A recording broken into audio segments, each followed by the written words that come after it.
வணக்கம் மக்களே, welcome to Priyo TV and this is a show of hifi. இன்னைக்கு நம்ம தியேட்டர் அண்ட் ஓடிடியில் ரிலீஸ் ஆன படத்தை பற்றி தான் இந்த வீடியோவில் நம்ம பார்க்க போகிறோம். வாங்க வீடியோக்குள்ளே போகலாம்.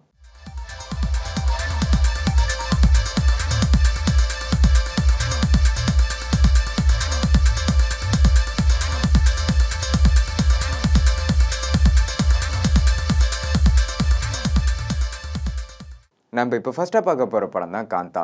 துல்கர் சல்மான் கிட்ட இருந்து ஒரு சில ஃப்ளாப் படம்லாம் வந்துச்சு. அப்படி அந்த ஃப்ளாப் படம்லாம் வந்ததுக்கப்புறம் துல்கர் சல்மானோட கெரியரும் இதோட முடிஞ்சிருச்சுன்னு தான் சொல்லிட்டு இருந்தாங்க. அப்படி சொல்லிட்டு இருந்த ஆடியன்ஸை வாயடிக்கிற மாதிரி வந்த படம் தான் லக்கி பாஸ்கர். ஒரு படம் ஹிட்டு கொடுத்துட்டாங்க, இதுக்கப்புறம் எங்கே துல்கர் சல்மானால் இப்படி ஒரு படம் கொடுக்க முடியும்னு சொல்லிட்டு இருக்கும்போது அடுத்ததாக வந்த படம் தான் காந்தா. இந்த படம் யாருமே எதிர்பார்க்காத அளவுக்கு ஒரு பிளாக் பஸ்டர் மூவியாக தான் துல்கர் சல்மானுக்கு அமைஞ்சிருக்கு. இந்த படத்தோட ஒன்லைன் என்னன்னா, சாதாரணமாக இருக்க ஒரு மனுஷனை டேரக்டர் ஒரு மிகப்பெரிய நடிகராக்குறார். அப்படி மிகப்பெரிய நடிகர் ஆனதுக்கப்புறம் நடிகருக்கும் டேரக்டருக்கும் ஒரு சில கிளாஷ்லாம் வருது. அப்படி இந்த கிளாஷில் என்னென்ன நடக்குதுங்கிறத இந்த படத்தோட ஒன்லைனாகவே இருக்குது. டேரக்டர் இந்த படத்தை எவ்வளோ பெஸ்ட்டாக ப்ரெசென்ட் பண்ண முடியுமோ அவ்வளோ பெஸ்ட்டாக ப்ரெசென்ட் பண்ணியிருந்திருக்காங்க. குறிப்பாக சொல்லணும், ஃபர்ஸ்ட் ஹாஃப் எங்கேயுமே லேக் இல்லாமல் ரொம்பவே எங்கேஜிங்காக தான் இருக்குது. இந்த படத்தோட செகண்ட் ஹாஃப் நம்ம எதிர்பார்க்காத அளவுக்கு ட்விஸ்ட் அண்ட் டர்ன்ஸ் நிறைஞ்சு தான் இருந்திருக்கு.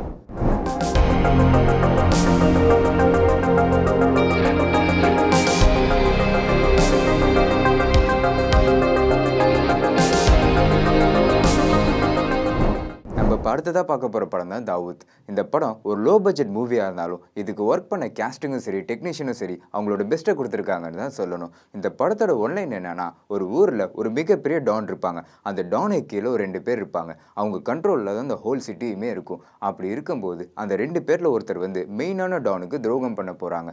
அப்படி துரோகம் பண்ணும்போது என்னென்ன ஆச்சு, இந்த கூட்டத்துக்கு நடுவில் எப்படி ஹீரோ மாட்டின ஹீரோ தப்பிச்சாரா இல்லையாங்கிறத இந்த படத்தோட ஒன்லைனாகவே இருக்குது. ஒரு சின்ன சின்ன கேஸ்டிங்கோட தான் இந்த படத்தை நம்மளுக்கு ப்ரெசென்ட் பண்ணியிருந்திருக்காங்க. இந்த படம் ஒரு நல்ல படம் தான். இந்த படம் தியேட்டர்லேயும் ரிலீஸ் ஆயிருக்கு.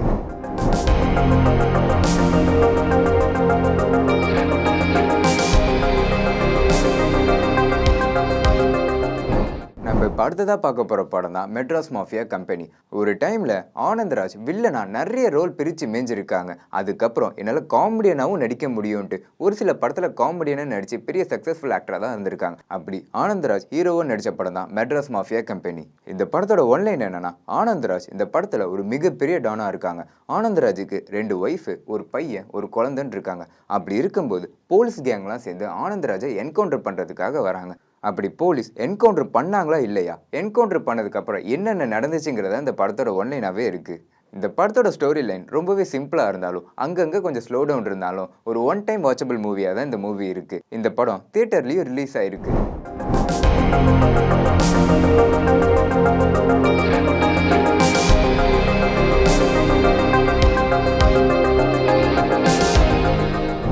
நம்ம அடுத்ததாக பார்க்க போகிற படம் தான் கிணறு. காக்கா மூட்டை பசங்க மாதிரி கிட்ஸுக்கு ரொம்பவே ஃபேவரட்டான மூவியில் இந்த படமும் ஒரு மூவின்னே சொல்லலாம். இந்த படத்துக்கு ஒரு பெரிய ப்ளஸ் பாயிண்ட்டு டேரக்டர் இந்த படத்தை நம்மளுக்கு ப்ரெசென்ட் பண்ண விதம் தான் சொல்லுவேன். ஏன்னா இந்த படம் பார்க்கும்போது இந்த படம் பார்க்குற ஃபீல் இல்லாமல் இந்த படத்துக்குள்ளேயே ட்ராவல் ஆகிற ஃபீல் தான் உங்களுக்கு இருக்கும். இந்த படம் கண்டிப்பாக கிட்ஸ் அண்ட் ஃபேமிலியோடு சேர்ந்து பார்க்க வேண்டிய படமாக தான் இருக்குது. நீங்கள் ஒரு ஃபேமிலியோட ஒரு படம் பார்க்கணுன்ட்டு எதிர்பார்த்துட்டு இருக்கீங்களா? அப்போ இந்த படம் உங்களுக்கானதாக தான் இருக்கும். இந்த படம் தியேட்டர்லேயும் ரிலீஸ் ஆயிருக்கு.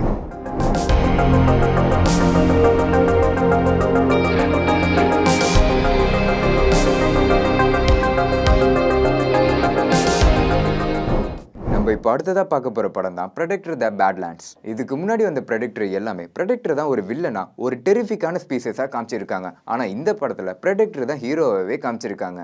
இந்த படத்துக்கு ஒரு பெரிய ப்ளஸ் பாயிண்ட்னா இவங்க யூஸ் பண்ண விஎஃப்எக்ஸ்ன்னு தான் சொல்லணும். ஏன்னா இந்த படத்துக்கான விஎஃப்எக்ஸ் வேற லெவலில் இருக்குன்னு தான் சொல்லணும். நீங்கள் இந்த படம் பார்க்கும்போது நீங்கள் இந்த படம் பார்த்த ஃபீல் இல்லாமல் கண்டிப்பாக உங்களுக்கு இந்த படம் ஒரு விஷுவல் ட்ரீட்டாக தான் இருக்கும். இந்த படம் இப்போ தியேட்டர்லேயே ரிலீஸ் ஆயிருக்கு.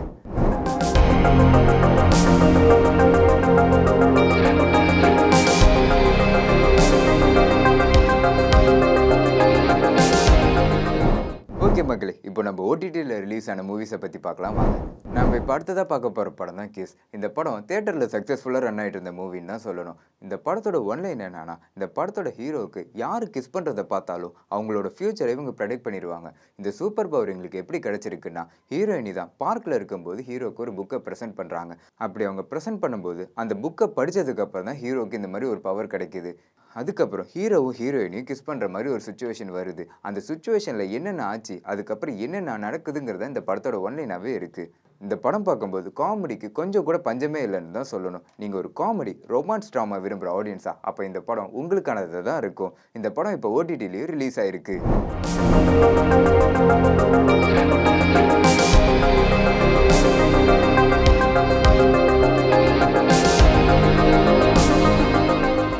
நம்ம இப்போ அடுத்ததாக பார்க்க போகிற படம் தான் டியூட்.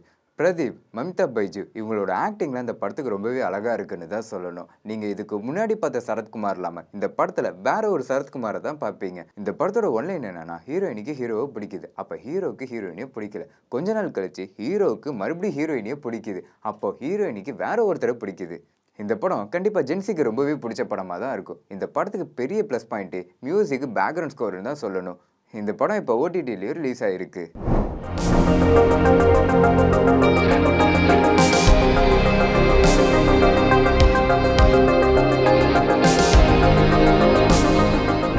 நம்ம இப்போ அடுத்ததாக பார்க்க போகிற வெப் சீரிஸ் தான் டெல்லி கிரைம் சீசன் 3.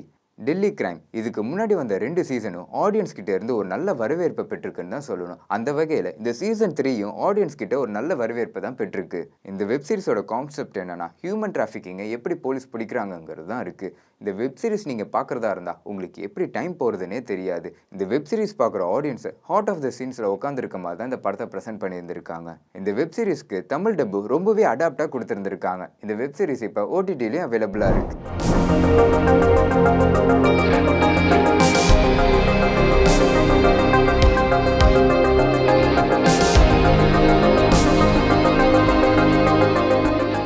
நம்ம இப்போ அடுத்ததாக பார்க்க போகிற படம் தான் ஏ விஹீதம். இந்த படம் மலையாளத்தில் வந்த one of the darkest comedy மூவின்னே சொல்லலாம். இந்த படத்தோட ஒன்லைன் என்னன்னா, ஒரு கேங் இருக்காங்க. அந்த கேங் அவங்க ஊரில் யார் யாரெல்லாம் இல்லீகல் ரிலேஷன்ஷிப் வச்சுருக்காங்களோ அவங்களெல்லாம் தேடி கண்டுபிடிக்கிறாங்க.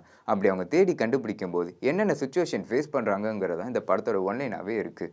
இந்த படம் ஃபுல் அண்ட் ஃபுல் டார்க் காமெடியாக இருக்கிறதுனால சில காமெடியெலாம் சில ஆடியன்ஸ்க்கு புரியலன்னு தான் சொல்லணும். அங்கங்கே கொஞ்சம் ஸ்லோ டவுனாக இருந்தாலும் இந்த படம் ஒரு ஒன் டைம் வாட்சபிள் மூவியாக தான் இருக்குது. இந்த படம் இப்போ தியேட்டர்லேயே ரிலீஸ் ஆகிருக்கு.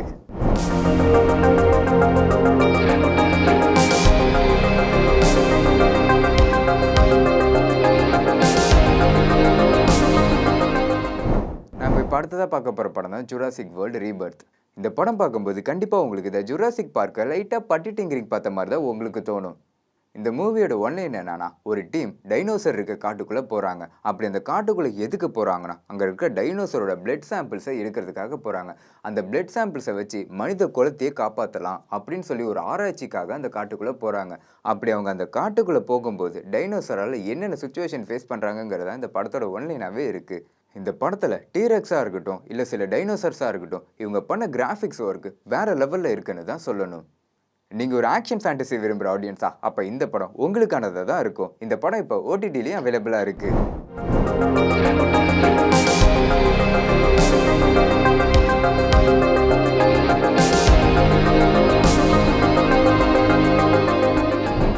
ஆல் ஹர் ஃபால்ட் இந்த வெப் சீரிஸ் தமிழ் டப்பில் அவைலபிளாக இல்லைனாலும் ஒரு நல்ல சைக்காலஜி த்ரில்லர் வெப் சீரிஸாக தான் இந்த வெப் சீரிஸ் இருக்குது. இந்த வெப் சீரிஸ்க்கு பெரிய ப்ளஸ் பாயிண்ட்டு இதில் நடித்தவங்களோட ஆக்டிங் தான் சொல்லணும். ஏன்னா ரொம்பவே ரியலிஸ்டிக்காக தான் இவங்களோட ஆக்டிங் இருந்திருக்கு. இந்த வெப் சீரிஸோட கான்செப்ட் என்னன்னா, இதில் லீட் ரோலில் நடித்த லேடி அவங்களோட குழந்தைய தவறுதலாக தொலைச்சிடுறாங்க. அப்படி தொலைக்கும் போது அவங்க குழந்தைய கண்டுபிடிச்சாங்களா இல்லையாங்கிறதா இந்த வெப் சீரிஸோட ஒன்லைனாகவே இருக்குது. அண்ட் அது இல்லாமல் இந்த வெப் சீரிஸ் ஆல் ஹர் ஃபால்ட்டுன்ட்டு ஒரு நாவலை பேஸ் பண்ணி எடுக்கப்பட்ட வெப் சீரிஸாக தான் இருக்குது. நீங்கள் ஒரு சைக்காலஜி த்ரில்லர் விரும்புகிற ஆடியன்ஸா அப்போ இந்த வெப் சீரிஸ் உங்களுக்கானது தான் இருக்கும்.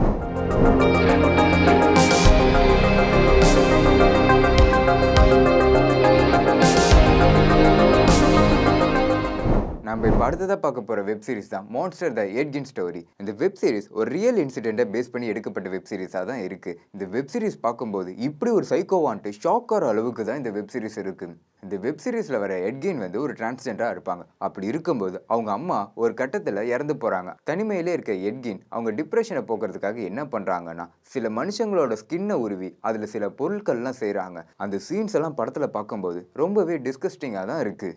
இந்த வெப் சீரிஸில் நிறைய டிஸ்டர்பிங்கான சீன்ஸ் வரதுனால கண்டிப்பாக இந்த வெப் சீரிஸை உங்கள் ஃபேமிலியோட பார்க்க முடியாது. இந்த வெப் சீரிஸ்க்கு பெரிய ப்ளஸ் பாயிண்ட்டு ஒரு ரியல் இன்சிடெண்ட்டை ரொம்பவே ப்ராப்பராக ஹேண்டில் பண்ணி நம்மளுக்கு ப்ரெசென்ட் பண்ணியிருந்திருக்காங்க. இப்போ இந்த வெப் சீரிஸ் ஓடிடிலையும் அவைலபிளாக இருக்குது.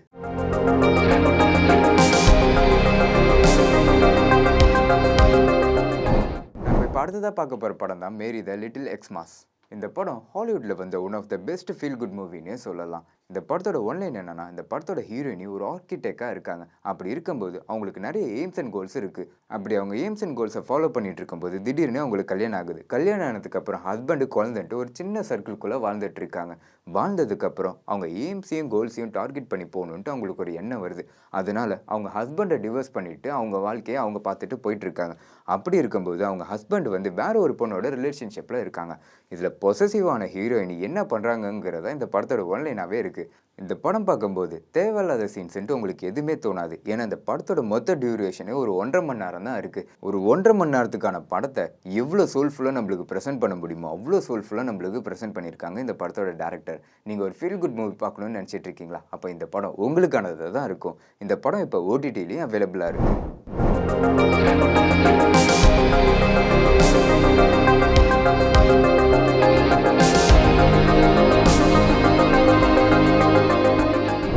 நம்ம இப்போ அடுத்ததாக பார்க்க போகிற படம் தான் அரியலா. இந்த படம் தமிழ் டப்பிங்லேயும் அவைலபிளாக இருக்குது. இந்த படத்தை பற்றி சொல்கிறதுக்கு முன்னாடி ஒரு டிஸ்க்ளைமர் சொல்லணும்னா, கண்டிப்பாக 18 வயசுக்கு மேலே இருக்கவங்க மட்டும் இந்த படத்தை பாருங்கள்.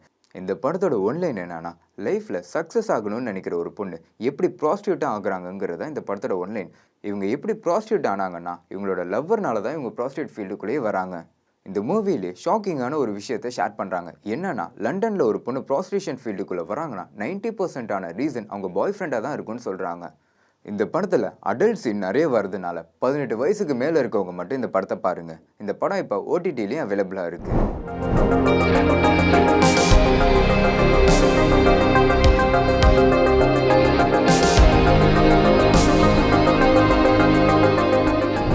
நம்ம இப்போ அடுத்ததாக பார்க்க போகிற படம் தான் கிஸ் த ஸ்பைடர் உமன்.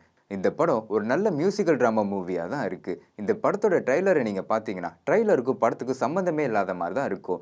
என்னடா சம்மந்தமே இல்லாத மாதிரி இருக்குன்னு சொல்கிறீங்கன்னு பார்த்தீங்கன்னா, ட்ரைலரில் இல்லாத நிறைய இன்ட்ரெஸ்டிங்கான சீன்ஸை படத்தை ஒளி வச்சுருக்காங்க. இந்த படத்தில் ஜெயிலில் இருக்க ஒரு 2 பேர் மீட் பண்ணிப்பாங்க. ஒருத்தவங்க பாலிடிக்ஸை பற்றி பேசுவாங்க, இன்னொருத்தவங்க ஒரு ரூமர்ஸை பற்றி பேசுவாங்க. அப்படி அவங்க பேசிக்கிற அவங்க கான்வர்சேஷன் ரொம்பவே எங்கேஜிங்காக தான் வச்சுருக்காங்க. இந்த படம் பார்க்கும்போது அங்கங்கே கொஞ்சம் லேகாக இருந்தாலும், கொஞ்சம் ஸ்லோ டவுனாக இருந்தாலும் ஒரு நல்ல மூவியாக தான் இந்த மூவி இருந்திருக்கு. இந்த மூவி இப்போ ஓடிடிலையும் அவைலபிளாக இருக்கு.